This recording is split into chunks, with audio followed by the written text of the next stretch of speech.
En esta clase de programación hablaremos de un concepto bastante importante. Para iniciar en el mundo de la programación, necesitamos conocer lo que vamos a llamarle los elementos básicos para solucionar problemas. Principalmente lo hacemos usando un lenguaje llamado pseudocódigo. Bien, entonces, para entender los elementos básicos para solucionar problemas, necesitamos algunos conceptos que debemos dominar. Una de ellas está dada por lo que vamos a utilizar nuestra regla para nombrar algunos casos. Vamos a nombrarle entonces estructura de datos. Bien, también vamos a necesitar de otros elementos para poder solucionar problemas y le vamos a llamar operaciones elementales primitivas. Bien, y también vamos a necesitar lo que será el núcleo de un problema, la parte central. Y estamos hablando de las estructuras de control. Entonces, los elementos que van a formar algoritmos eficientes en un lenguaje que llamaremos pseudocódigo estará dado por estos tres modelos: estructuras de datos elementales, operaciones elementales primitivas y las estructuras de control que darán sentido a toda la lógica de programación.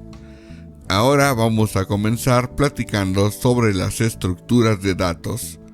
Bien, entonces, ahora vamos a plantearnos una pregunta. ¿Qué son las estructuras de datos? Vamos a decir esto de la siguiente forma.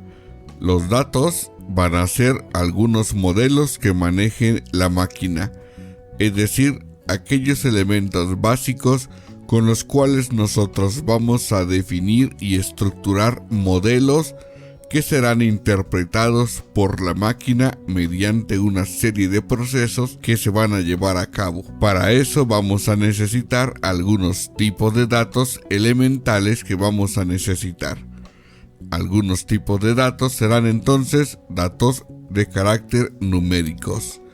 Entonces, estos datos de carácter numéricos estaremos hablando de números que serán enteros o números reales.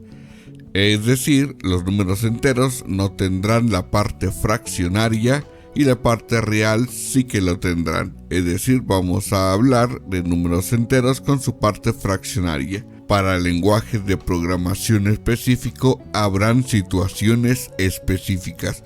Por ahora, esta parte teórica es de carácter general. Otro dato fundamental que necesitaremos para modelar problemas para ser solucionados mediante programas serán las cadenas de caracteres.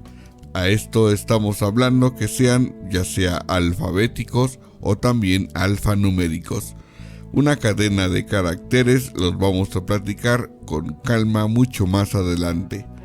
De igual forma, si no necesitamos toda una cadena de caracteres o un conjunto de letras o números, y solamente nos interesa una letra o un número, entonces estaríamos hablando de un carácter que también lo vamos a conocer como un tipo de dato.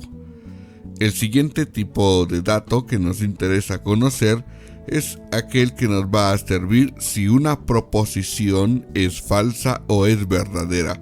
A esto le llamamos booleanos, y eso porque pertenece a un tipo de álgebra elemental que llamamos álgebra booleana.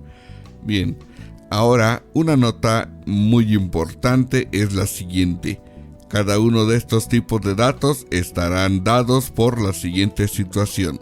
Van a ser tratados mediante una constante o también como una variable. Entonces, cualquiera de los dos modelos se podrán representar como alguno de estos elementos que hemos comentado para los tipos de datos, que todos ellos conforman a lo que llamaremos una estructura de datos. Bien, por ahora estos son los elementos elementales para las estructuras de datos.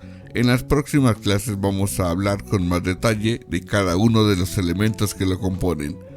Más tarde hablaremos sobre operaciones elementales primitivas y finalizaremos con las estructuras de control, que serán la parte central, interna, el núcleo o el razonamiento lógico de cada uno de los programas. Recordemos que estas clases no estarán enfocadas a un lenguaje de programación específico, ya que para programar primero necesitamos conocer las bases sólidas de la teoría. Entonces nos vemos en el próximo video y muchas gracias por suscribirte y comparte el contenido. Gracias, hasta luego.